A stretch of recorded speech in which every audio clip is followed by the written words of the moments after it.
Em tempos antigos, muito se falava de como os fãs de Komi-san esperaram por anos para receber um anime. A gente ignora a existência daquela segunda temporada, mas você sabe quem sofreu mais do que eles? Fãs de Kagurabachi! Mais de 100 capítulos sem anúncio de anime enquanto eu tô gravando isso daqui. Update de maio! Anime de Kagurabachi confirmado! Muito bom falar as coisas só pra ser contrariado. E também, os fãs do que é o assunto do vídeo de hoje. Witch Hat Atelier. Um mangá e anime que não é sobre magia, mas sim sobre arte. Detalhe importante, esse vídeo não vai ter spoilers, só aqueles clássicos spoilers de primeiro episódio, porque não dá pra falar de Witch Hat sem falar deles. Mas, Witch Hat, mais um daqueles vários mangás recentes com Witch no nome que são bons. Só que o detalhe de Witch Hat Atelier é que ele começou em 2016, atravessou a pandemia e tá aí na briga faz quase 10 anos. Um lançamento mensal, estilo Shingeki era no tempo dele, e por isso tem menos de 100 capítulos, o que, pelo tempo de lançamento, parece muito estranho, mas quando você vê a arte disso daqui, que deve estar passando aqui no canto, você olha e fica, ok, eu entendo a demora, ainda bem que deixam essa demora acontecer para o negócio ficar bom. É um mangá muito bem feito e muito desenhado. Você percebe como ele é um mangá bem único. Se você pegar, ler o primeiro capítulo, parando para ver cada arte que tem ali, você vai levar bem fácil 1 hora para ler aquelas 66 páginas. A autora, Kamomi Shirahama, diz que Witch Hat surgiu de uma conversa casual dela com um amigo que disse algo nas linhas de, abre aspas, trazer um desenho para o mundo é como fazer magia. Daí a autora respondeu, caramba, João, que comentário foda, vou fazer um mangá inteiro com base nisso e vai vender um monte. Fecha aspas, isso tudo foi dito na conversa. E assim, não é o primeiro trabalho dela, mas foi aquele que estourou, e com razão. O anime disso daqui não podia ser qualquer coisa para fazer jus a essa arte. Tanto que ele foi até adiado não sei por quantos anos. O que não é muito bom pelo precedente do estúdio que tá fazendo ele. É o estúdio que fez Onsen, que aconteceu alguns problemas na produção. Mas vamos com fé que vai dar certo, porque finalmente saiu e parece que tá adaptando bem o negócio. Vamos falar desse negócio, porque você já deve ter percebido o óbvio que isso daqui é um vídeo de review de anime e mangá. Eu ainda faço esse tipo de vídeo ocasionalmente, então bora lá. Cucu é uma menina que adora magia e mora com a sua mãe num ateliê de roupa, no equivalente ao interior paulista de um mundo cheio de magia. A Coco fica, uau, que legal! Só que ela não pode fazer magia porque o único grupo de pessoas que consegue fazer magia são os bruxos. Um seleto grupo bem resguardado, mas disposto a ajudar o próximo com seus chapéus de festa pontudinho. E um belo dia, esse ateliê no qual a Coco mora e trabalha é visitado por Satoru Gojo. Vamos já falar do elefante da sala. O Kifrey veio antes do Gojo, só que fã de Witch Hat. Olha na minha cara. Você sabe que ele nunca vai fugir dessa comparação. Então, não fica bravo. Se diverte. Brinca. Seja feliz. E, assim, zoa o Gojo porque é divertido zoar o Gojo. E Kifrey, sendo um bruxo de verdade, a Coco fica vendo ele admirada. Uau, caramba, como eu queria aprender a fazer magia. Quando ela era criança, um belo dia, num festival, ela comprou um caderno de uma pessoa nada suspeita, num beco escuro, e tinha coisa de magia lá, só que ela não conseguiu fazer. E quando o Kifrey está nesse ateliê dela, a Coco, sem querer, querendo, acaba descobrindo o segredo. Teme. Qualquer um pode fazer magia nesse mundo. Basta a pessoa saber que para fazer magia, ela tem que desenhar com uma caneta e tinta especiais e fazer esse desenho, o círculo de transmutação daqui. Daí, a Coco, com essa informação agora, tenta copiar uns vários círculos que ela vê nesse caderninho que ela comprou. E a Coco, sabendo dessa informação agora, fica maravilhada. Uau, eu vou ser uma bruxa! E começa a desenhar todos os círculos que tem naquele caderno que ela comprou. Só que daí acontece momento transmutação humana e parabéns! Mamãe virou cristal e Coco está traumatizada. E o Kifrey, que salvou ela da transmutação humana que deu errado, adota a Coco para ensinar ela a fazer magia e juntos buscarem um caminho para desfazer a maldição da mãe dela. Sendo bem sincero aqui, minha única crítica de verdade ao Witch Hat Atelier é como parece que todos esses detalhes que eu narrei agora nesse primeiro capítulo acontecem super rápido pra história correr. Vamos, apresenta tudo. Já joga na trama principal. Mas agora parece, e é, um mangá querendo botar tudo rápido no palco de uma vez só. Mas isso é meio que o padrão da indústria hoje em dia. Então não vou reclamar muito. Mas depois disso, o ritmo melhora, a história caminha bem, e com coisas e personagens interessantes. E por falar nisso, vamos falar dos dois principais. Eu vou começar pelo Kifrey, porque é mais fácil contextualizar as coisas com ele. O grande honrado da bruxaria, que surgiu antes do honrado, mas nunca vai fugir da comparação, porque Satoru Gojo ficou muito famoso muito antes. O Kifrey é um dos bruxos mais bruxosos, com mais bruxismo que já pisou no mundo bruxo. O cara tem o potencial para superar Satoru Gojo, mas ele, ao invés de seguir a carreira, subir nos rankings da magia, decidiu morar no meio do campo para se afastar desse mundo da magia. Só que esse arcadismo de Kifrey não adianta muita coisa, porque o Conselho da Magia bota um fiscal de magia pra ficar de olho nele, que é o Orugyo, que, curiosamente, vocês não adivinham quem que o dublador dele em japonês dubla também. Eu juro, não sei o que tá forçando. E o Kifrey, ele é aquele personagem complexo que dá gosto de você tentar criar uma opinião sobre ele. Ele é um excelente professor, super atencioso e gentil, é realmente um professor de primário pra Coco, mas ele tem um passado sombrio e é implacável na sua busca pelos famosos chapéus bordados. Também teme. Os Chapéus Bordados são um grupo, uma seita, que tem muito envolvimento com o grande segredo da magia neste mundo. Qualquer um pode desenhar os símbolos mágicos que são muito bem explicados e elaborados no mangá, desde que tenha o conhecimento disso e a tinta especial, mas o mundo inteiro esqueceu dessa possibilidade de qualquer um poder fazer magia depois de um acordo entre os bruxos, que assim, queriam fazer o bem, pra acabar com as guerras feitas com magia. Assim, qualquer um desenhava, então qualquer um, vou fazer surgir um dragão aqui e tacar fogo numa vila.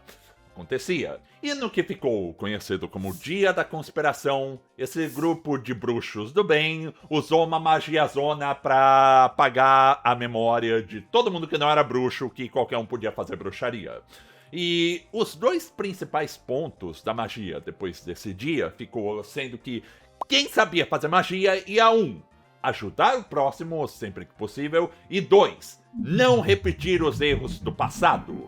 Basicamente, não utilizar a sua magia para ferir o próximo. Só que esses erros do passado são muito representados pelos Chapéus Bordados. É o grupo divergente da magia que estuda a magia herética, aquelas magias feitas pra matar, ferir gente, estilo o que a Coco sem querer fez com a mãe dela, e é basicamente a magia proibida. Com o detalhe também que outra coisa que entra nessa lista de magia proibida é: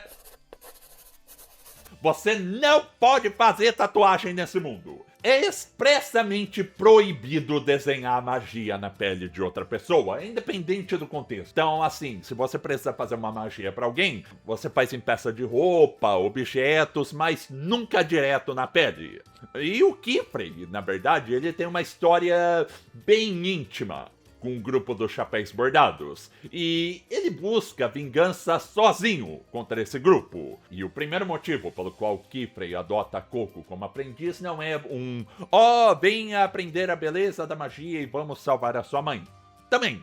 Mas o principal motivo dele é porque a Coco recebeu o caderno dela do grupo dos Chapéus Bordados. E a principal e única pista que o Kifrey tem nesses caras, na vida inteira dele, é a Coco. É o que eu falei, ele é um personagem muito conflitante e dolorido, super bem feito. E você sabe qual é a principal diferença dele pra Satoru Gojo? É que o Kifrey tenta de fato ser um professor. Pronto, falei, tô leve, Satoru Gojo é um péssimo professor. E a Coco é uma protagonista curiosa e inocente, que perdeu forçadamente essa inocência por causa da magia proibida que ela fez na mãe, e ela é uma criança que sempre se maravilhou com a magia. E agora ela une o necessário ao agradável e busca aprender a magia pra satisfazer a curiosidade dela e também para curar a mãe. O detalhe é que geralmente o pessoal, por causa do Dia da Conspiração, nasce no mundo da magia. Só quem é mago ensina para filhos magos ou gente de um círculo bem interno como a magia funciona. E a Coco foi inserida nesse mundo sem o background clássico. Mas isso é bom, porque a gente que tá lendo o negócio, acaba aprendendo da magia junto com a Coco, bem numa pegada Little Witch Academia. Tem muita coisa de Little Witch Academia nesse mangá. Mas é bom, nessa vida, às vezes a gente só precisa de uma menininha bonitinha sendo bruxinha e feliz. Tá tudo bem. Outra coisa que também é muito Little Witch Academia é que os pensamentos e as soluções da Coco para os problemas que vão aparecendo na história são todos fora da caixa, porque a Coco literalmente nasceu fora dessa caixa da magia. E outra coisa que eu acho muito legal é que o ateliê no nome é por causa do ateliê de roupa que a Coco morava e o ateliê de magia que ela vai pra ser aprendiz do Kifrey. Mas o aprendizado dela com a costura, desenho de croquis e tudo mais não perde a utilidade nos desenhos de magia. Acaba até dando um toque bem único da Coco pra esse contexto de desenho. E o objetivo principal dela é ficar melhor na magia. E isso não é só um processo de desenhar melhor na história. É lidar melhor com os fracassos, descobrir o que absorver ou não de conhecimento, aprender a como lidar com outras pessoas e como elas lidam com a magia e coisa assim. A creche do Kifrey, na verdade, tem outras 3 aprendizes, incluindo uma Zenin muito amargurada, que só ajuda na comparação com o Satoru Gojo, mas eu não vou falar delas, porque eu acho que é melhor você buscar e ver por conta própria como elas complementam e contrastam com a Coco no resto da história. Agora, voltando no que eu comentei lá no começo do vídeo sobre Witch Hat Atelier não ser uma história sobre magia, mas sim sobre arte, pega o que eu acabei de falar da Coco sobre ela ficar melhor na magia. O processo não é muito semelhante ao de se tornar melhor como artista. Witch Hat Atelier é uma história que, se em qualquer momento da sua vida você pegou e desenhou que seja um boneco de palito e pensou, caramba, isso daqui podia ter ficado melhor, toda a trama dela ganha um significado a mais quando você pensa naquele quadro introdutório da autora lá. Assim, eu espero que você nunca tenha petrificado ninguém com um desenho seu. Mas no mais, os desafios, desavenças, desesperos e, no fim, as conquistas da Coco e até das outras meninas do ateliê passam muito pelo processo artístico que qualquer artista passa. Compreender quais são as suas forças e as suas fraquezas na produção da arte, procurar entender o que levou a um fracasso quando ele acontecer e como dá pra tentar ficar melhor da próxima vez que você produzir, aprender a evitar os doces atalhos e técnicas questionáveis que, se você usar, legal, vou chegar aqui mais cedo, mas o custo é só a sua humanidade. Ao invés de só copiar o jeito que os outros fazem as coisas, arranjar soluções únicas e inerentemente suas para os problemas que a arte te apresenta e, o mais importante da arte, buscar melhorar nela para ficar mais maravilhado ainda com o seu resultado e como tudo é feito. Não perder, mas evoluir a paixão e a curiosidade que um dia te levaram a pegar um lápis ou o equivalente dele na mão pela primeira vez. No meu caso, seria quando, sei lá, eu peguei o microfone mais porcaria que eu tinha e comecei a gravar os Lofabella em 2016. Witch Hat tem uma história maravilhosa, carregada por personagens com vivências, estilo de vida, formas de encarar a arte e dificuldades até que bem incomum para mídias japonesas. Mas a trama vai além. Essa conversa com a arte e o processo de criá-la dá uma pegada tão única pro negócio. É que esse é aquele tipo de anime, mangá que você pode apresentar pra qualquer pessoa à sua volta sem parecer estranho. E tem a espinha dorsal dessa relação magia-arte na história. Um sistema de mundo e magia muito bem estabelecido, com momentos de exposição que não são forçados, porque a Coco, de fato, quer saber todos os porquês, comos, cada pingo do i e acento no mundo como a magia funciona. E é tão bom que chega num ponto que, se você tá prestando atenção em como os glifos, os símbolos são feitos, você vê um negócio desenhado, você consegue meio que deduzir: ah, essa magia vai fazer isso aqui dessa forma em tal espaço. É muito legal. E eu recomendo vocês lerem o mangá, tá? Ele é aquele tipo de mangá com arte que, se você pegar no físico, deve ser tão bom de ler, apesar que ele é um mangá publicado aqui pela Panini, e quem comprou o mangá já me reclamou que a qualidade do papel não é muito legal. Mas de qualquer forma, eu recomendo a lida. Porque se o anime tiver 24 episódios, eu não vou dar spoiler, mas vai ter coisa acontecendo ali na reta final que, você sabendo, vai dar uma experiência nova de rever a história no anime. Vale a pena. Eu não cansei o mangá ainda. Eu tô no que seria mais ou menos a metade dele. Mas ali, ele já fez comigo algo que eu espero que aconteça com todos vocês que estão vendo isso daqui e estão, claro, inscritos no nosso canal, que foi reacender a minha paixão pela arte, fazer vídeos, no meu caso. Fazendo esse vídeo aqui, eu me sinto como uma criancinha pintando com tinta guache pela primeira vez, ficando extremamente suja, mas fazendo o que quer e sendo feliz. Eu já falei várias vezes aqui no YouTube, mas o site não facilita pra nós fazer coisa artística. E, assim, é muito difícil fazer review de anime hoje em dia.